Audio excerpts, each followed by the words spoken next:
Welcome back, baseball fans. I want to introduce the 1971, 72, 73, 74 carryover league. This is the first off-season look really early on. The season just ended. The Cincinnati Reds beat the Oakland A's in the World Series in a dramatic fashion. And this is our first look at how we organize for the following year. We have determined a draft order already based on the season being over now. And when we do that, we see drafting 32 at the bottom is the Cincinnati Reds because they won the World Series. And then Oakland at 31, the runner-up. And then your league championship series with the lower percentage going early. So you have the Mets and the White Sox. And then the teams that played in the divisional round, Dodgers, Boston, Houston, and a Cleveland team who actually finished the season below 500. But unfortunately, this is what happens when you win in the playoffs. You won a wild card game, and now you have to draft 25th with a game under 500 kind of record. Let's go to the top. The way we come up with this draft position is that the first 8 teams, I do a lot of this like the NFL does, but I have the 8 fourth place teams picking 1st through 8 in all divisions for balance. And I also do it by, of course, winning percentage, but also that the leagues cannot have 3 consecutive teams. You can have 2 consecutive teams, but you must alternate. So looking at the 1st through 8 positions, Philadelphia was the first overall pick with a .344 percentage. Then an American League team, Kansas City, San Diego, Yankees, another American League team, the Expos, but then back to the National League, American League, and then back to the National League. These were all teams also. This is just little comments that are made for each of the teams, showing they were eliminated in that round of 7 as a 4th place team. Also has highlights and stuff like that. So it's comments I print out every year at the end of a season 14 exit interview, you could say. Then the next positions are teams that got knocked out in the 2nd round of that tournament in the round of 5. And in this list, surprisingly, Baltimore. That's right, the Baltimore Orioles, 17-21. When they flame out, boy, they're serious about it. They flamed out with a world champion World Series roster, so they have a 9th pick in the draft. That could help them come back in a fury. But you see, they're ahead of the Marlins, unbelievable. Angels, another American League team, Ohio, then a National League Giants, American League Detroit, then 2 National League teams, Colorado and Arizona, in the same division. And then you have the last 4 teams that didn't quite make the playoffs, flirted around 500. And this is usually where you have a team that plays so many games that they win the Commissioner Award. And it turns out we do. We have 2 teams that were competing directly for that award. The Rangers, unfortunately, are the runner-up. They finished 2nd to Toronto in the Commissioner Award with like 1,580 points. What do you get if you finish 2nd? It's like a golf tournament when you don't win. You get like a keychain and a t-shirt maybe, but you don't get anything really.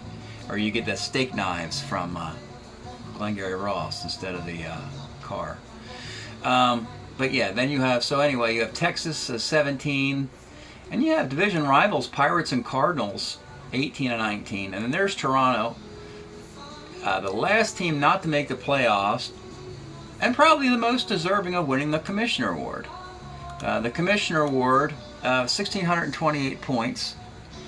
And you see over here, this is like a bunch of commentary about all the teams' end-of-year performances.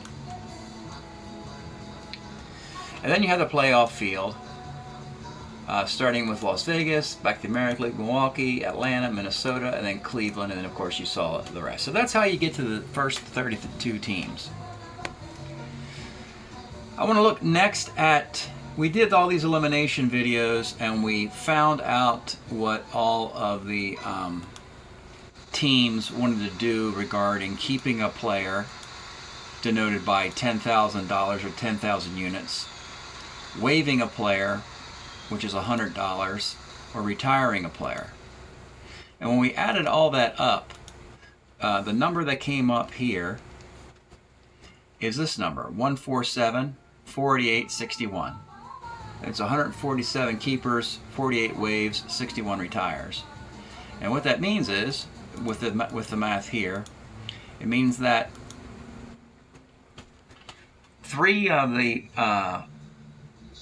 there's 61 guys on the retirement list, and you need to add just 3 more to get to 64. And then from the keepers, this is a good year. There's actually 19 current keepers that are going to have to move to waivers.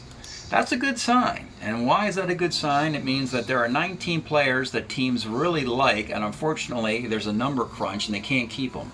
So that means on waivers there are going to be at least 19 desirable players of the total of 64. I can compare this to a year ago. I have the same rosters at the end of 2021, and this is what it looked like a year ago. You had 131 keepers, 64 waivers, and 3 retires. So that math simply meant that you move 3 from column A and then 3 to the final column. And then you actually, this is a little bit over 256. But going back to what our task is this year, the first thing we do is, here are the numbers. The end of the 22 season, the opening keepers, waivers, retires, and it breaks it down to 147, 48, 61. And then in this field here, this column here, I've written down for all the teams what they currently are situated at. So for Philadelphia, they started with 5 guys they like, 2 guys they put on waivers, and only 1 guy they want to put on retirement. And this list goes all the way down to all 32 teams, and it gives you that number, 147, 48, 61. So at this point, teams can start making trades with other teams to comport to the desirable number of 4 keepers, 2 waivers, and 2 retirements. I think if we just go 40202 times 32, I think it just automatically would come up, right? Yeah. So if you multiply this number times 32 teams, you get 128, 64, 64. And that's what this is right here.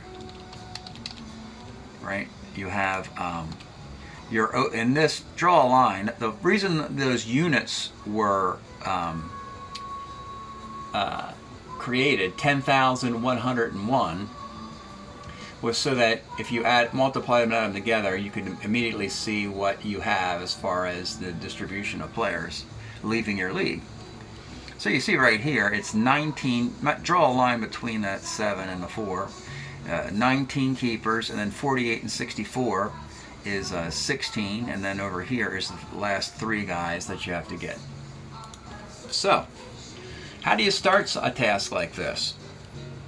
Well, you start by looking at the very first team, in this case Philadelphia, and say that you have to open up the discussions. You have to start looking around and making the first deal. And that's what we do. We let the worst teams start talking to teams. And a lot of times, the worst teams will want to talk to the best teams, because the best teams are trying to get back to a World Series, and they want to make a deal, and they might see that a rebuilding team has players to give up, as opposed to, let's say, a division rival. So, we can look, what we have here is that I've looked at the 16 teams thus far, and that's noted here in this column. This is before and this is after. I can put this here so it makes it look cleaner. So this is how, before the trade talks began, what each team's guys want to keep, waive, and retire are, and this is what happens so far in the trade talks. We have to get through all 32 teams, and the math has to add up to exactly, everybody is 40202. So, what has happened thus far? Let's begin with the Philadelphia Phillies, and they indeed did make a nice little deal here. I'm going to look at where they started. I'm going to just page down. This is kind of an enlarged version of the rosters. And here we are. This is the 50201. And the keeper they wanted to trade was Orlando Cepeda. And they did. And then I have in the trade carousels, I have the first trades listed. So, the first trade, a keeper is denoted with blue, meaning that a team really wants to keep this guy. It's the highest rated kind of player. Yellow is a guy going on waivers, but with no protection. He could sign with anybody, or any team can select a waiver player. And the red guys are going on to retirement, even if they're still playing. A green denotion means an active player that's still in the league in one of the future years, 71, 72, or 73, and they're just part of a trade. So you can mix your trades between all categories. And then there's also tokens, just like they're like a unit to balance a trade. So if a trade's imbalanced, you say, I'll give you a draft token, and that's a move. Every token is a move a team can make in the draft to move up, to make another trade, or it creates the order that you can sign undrafted free agents and move to the top of that list. So Philadelphia made the first big move. They traded Orlando Cepeda for a retiring player. This is sort of like, you see this in the NBA, expiring contract. So Jim French, you may have seen him in the World Series. His career is over, or at least he doesn't qualify for waivers in 1971. He might have some more baseball left, but for all intents, he's listed as a retired player.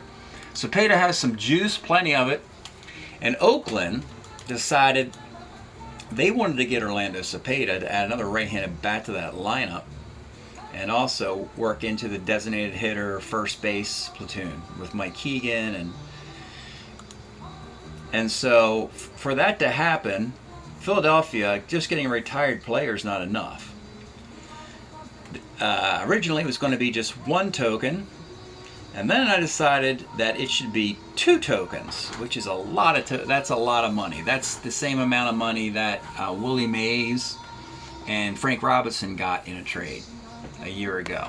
But that's mostly because the Phillies, a bad team, just got a retiring player and they gave up a good guy to do it. So by making this one move, Philadelphia at 502-1 is now 402-02, and they have the proper math, and they could stop right now and wait for the draft. Kansas City is next, and I don't think they made a move. They started with a perfect math, 402-02, and Kansas City did not make a move. Next team, the Padres, at 401-03. They need to get rid of one of their retired players and find a guy who is being put on waivers. These are the most common transactions in the league, and they really don't matter too much to the teams. Like, nobody really wins or loses these trades. These are sort of two teams trying to balance their books with waived and retired players. So when you look at the Padres, the trade is of no significance, really. They trade a retiring Al Ferrara to the California Angels for a declining, we'll call it, Alex Johnson. He hit .329 in 1970. Then after that, he was okay. He has about 3 more years left. But the plan is to go on waivers. Even the Padres don't want Alex Johnson. Even though you would think this is not a fair trade, you have to remember that the guy's going on waivers anyway. The only time you actually get a guy is if it's a blue or a green player. So this balances the Padres and California's books. Let's go back for a second. You see Padres go from 401-03 to 402-02, and the Angels were at 403-01 and they're 402-02. So that could be the first moves that these teams make. Next team is the Yankees. Wow. They had 7 guys they thought were keepers, and indeed they got to the proper math of 402-02. So how did the Yankees do this? We'll take a look. One trade what the Yankees did is that they traded Jack Aker to the White Sox for retired pitcher Bob Humphreys. Aker will really help the White Sox in the bullpen. They needed help there, and they're going to have to give the Yankees a draft token for that, because that's a closer right there. Jack Aker's 1971 and 72 years. So the White Sox are a team, like we said before, like Oakland making a move. The White Sox and the A's, the teams who met in the championship series, are the first teams to make moves. That's the first move the Yankees will make. There will be more moves after this. The next team is the Expos. As we go back to the, we're going to skip the Yankees for a moment.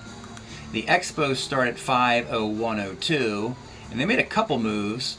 And you see, even after a couple moves, they're at 50201, so they're still not finished their off season yet.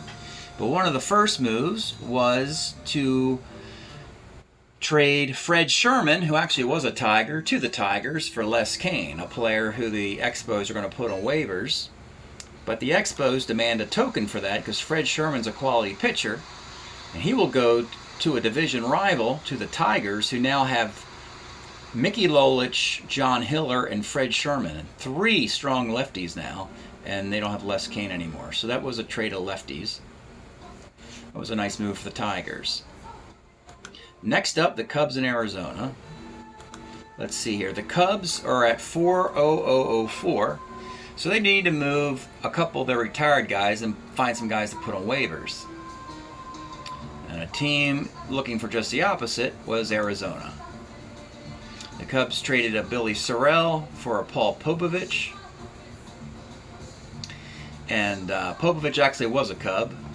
The Cubs are going to waive him because they already have Kessinger and Glenn Beckert, and they also have another utility player on the roster already. They don't need Popovich, so they're going to waive him. And Billy Sorrell was a retired player. I'm going to briefly go back to the Yankees because we talked about those transactions, the 7 guys they started with, and they only made one move. I'm going to scroll back up because sometimes a team gets on the phone and nobody responds to what they're doing. And in the case of the Yankees, what they had to do was, and they didn't like to do it, but Danny Cater, who was a keeper, was put on waivers, and Jake Gibbs was put on waivers, and that gave him the perfect math. They had 7 at one point. They had Jack Aker, he was traded. They wanted to trade Cater and Gibbs, the other 2 keepers, but nobody wants them. Danny Cater hits for a reasonably high batting average, has good range, but he doesn't have power. And so he's not highly desirable, and he'll get in the league. He'll be a good waivered player. Like I said, there's 19 of these guys. Going back to this math up here, you know, or you can even see that math again up here. You know, 19 guys are going to be put on the auction, a trade block, and then they're not going to have any callers, and then the team who has them reluctantly has to put them on waivers. You see this happen in the NFL where teams are hoarding players thinking they're going to end up trading, and trade talks break down, he goes on waivers, and the team that they were talking to just picks them up off of waivers for nothing. So that's what happened to the Yankees here to get to 40202. Sometimes when you see the math with a very high number like that, get to that and there's only one transaction, that's usually what happens. All right, the next team on the clock after the Expos, well, after the Cubs, Seattle was at 50102, and I don't believe they made a move to get to the proper math. They probably just moved their waivered players around. There's no transaction yet. I want to get to Baltimore. Portland also was steady, didn't do anything.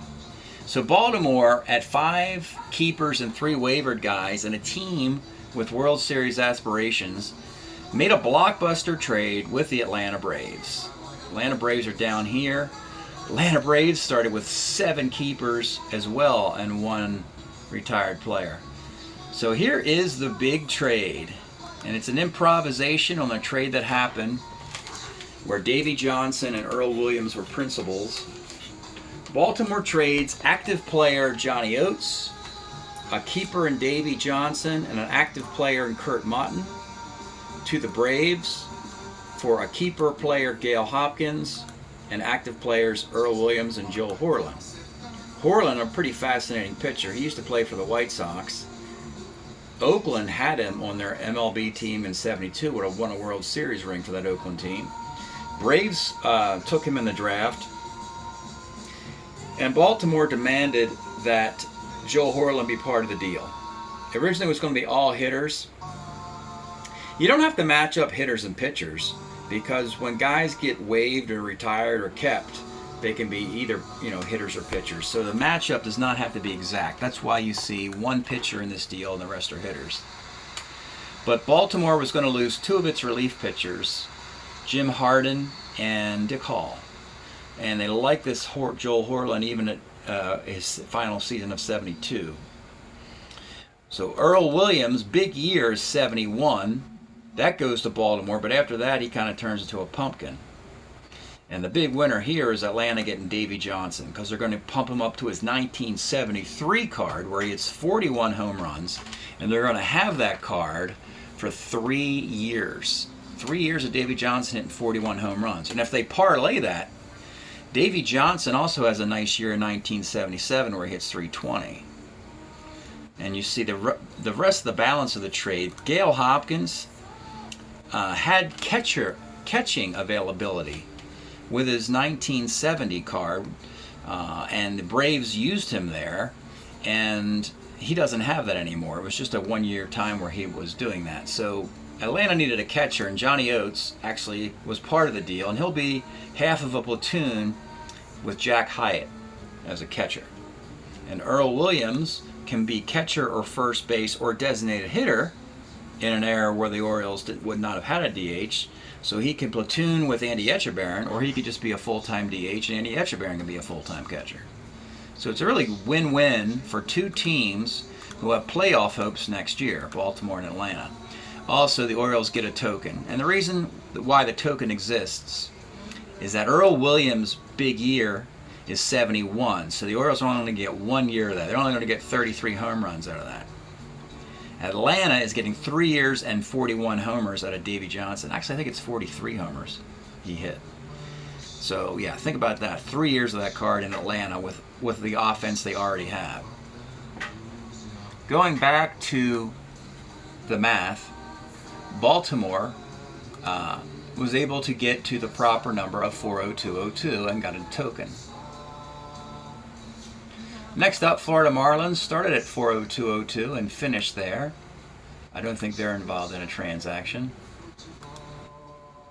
California, we talked about them making a transaction earlier with the Padres. They go from 40301 to the proper math. Ohio players have to do something similar. They're at 40103. They need to get rid of a retired player and get a waivered player. And they do that, and they find another team with similar needs. And it's Minnesota. And each team needed a yellow or red player. And it turns out it would be guys who played third base. Jim Ray Hart is a right-handed hitting third baseman, as is Rick Rennick. And that helped the math for Ohio and Minnesota. So Ohio's math is now 40202. We go down to Minnesota. Their math is correct at 40202. This doesn't mean, of course, again, it doesn't mean this is over. This is the end of the postseason for these teams, but they're just getting to the proper number of keep waivers and retires. All right, next team on ringing the phones for trades is San Francisco. They're sitting there with 6 guys they want to keep. And when we look at the Cardinals, the trades, they did a couple transactions. Love both of these. So, Kenny Singleton they acquired last year in the Willie Mays trade, plus a couple tokens, and now they're going to parlay Singleton for another token. They're going to send Singleton and Ron Hunt, who actually was an Expo, from San Francisco to the Expos for retiring Mac Jones and a left-handed hitting catcher, J.C. Martin. These are active players, Hunt and Martin, because they're green. Singleton will be a keeper, and the Expos are going to love getting Kenny Singleton to his 1973 card. Giants get another token. Now the Giants have acquired a total of 3 draft tokens for moving Willie Mays and Ken Singleton in consecutive years. And in a separate deal, this is pretty interesting too.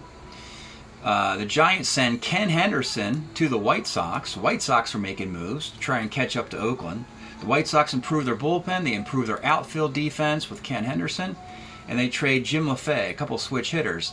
Now, what's interesting here, the Giants wanted a token in this deal because they're going to waive Jim LaFay. The White Sox were going to keep LaFay. The Giants are not. They're going to put him on waivers. And so the White Sox say, we're not giving you a token. You're supposed to keep Jim LaFay. I can't help it you don't want to keep him. And the Giants are like, no, we're waiving the guy. Give us a token. And I ruled that, no. It's not the White Sox fault that the Giants want to waive Jim LaFay because they have too many guys they want to keep. Going back over to the Giants, you'll see this. I'll scroll down to the Giants and why they don't want to keep LaFay and why they don't get a token. So Dick Dietz, a thunderous power-hitting catcher with on base, will platoon with J.C. Martin. Willie McCovey, of course, will bump up to his 71 card. You got Sam McDowell on one more year there, and Don McMahon in the bullpen. So that's the reason why here's Jim LaFay fitting in now as a guy going on waivers with Ken Wright, while Chico Ruiz and Mac Jones, acquired from the Expos, are on retirement. So that sets up the perfect math. It also puts Ken Henderson on his proper trajectory going to the White Sox. They have 71 as an option year. I don't know if he was on the White Sox in 71, but the Chi Sox could find, if he's better then than when he actually shows up in Chicago, they can pick that card. All right, next up, the Tigers. Their math is still incorrect, but they're not done in the off season. I mean, because what's going to happen is eventually I'll get to all these teams at the bottom, and they're going to have to find some teams up top who still need to fix their roster. So Detroit is unfinished at the 14th pick. With the 15th pick, Colorado was at 40202, and I don't think they made a move. They did not. And then Arizona, they made a deal earlier with the Cubs to get to 40202. And Texas, they started with 2 extra keepers there, with 6, and they made some deals. They traded, this might have been from last season though, let me just check, yeah, this is last year. Just, it's funny, but Texas is on the clock again 2 years in a row.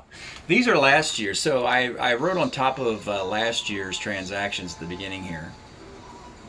And just for fun here, from here on down, these are last year's transactions. It's an opportunity to take a peek and see how they helped. Texas and traded Reichert to the Brewers for Ken McMullen.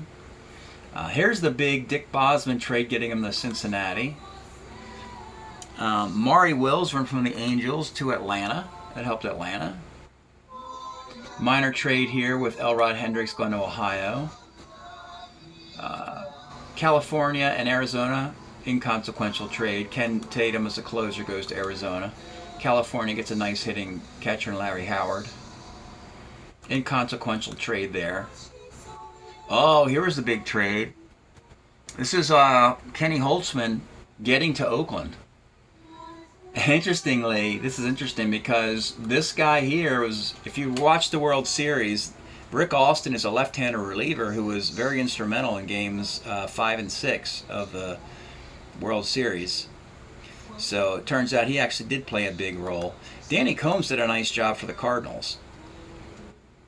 I mean, obviously, Oakland was going to win this trade because they got Ken Holtzman, but the Cardinals got a token. And by the way, if you're wondering why Ken Holtzman is here, not with the Cubs, it's that Ken Holtzman was involved in a deal where Steve Carlton wanted to do his entire career with the Phillies, not the Cardinals. And so I always had Carlton on the Philly roster, so I decided to award the Cardinals a good lefty starter, and they had Ken Holtzman for a few years, and the Cubs got a left-handed pitcher too. That's why he ended up with St. Louis. It was sort of like Steve Carlton was traded for Ken Holtzman through a proxy, but.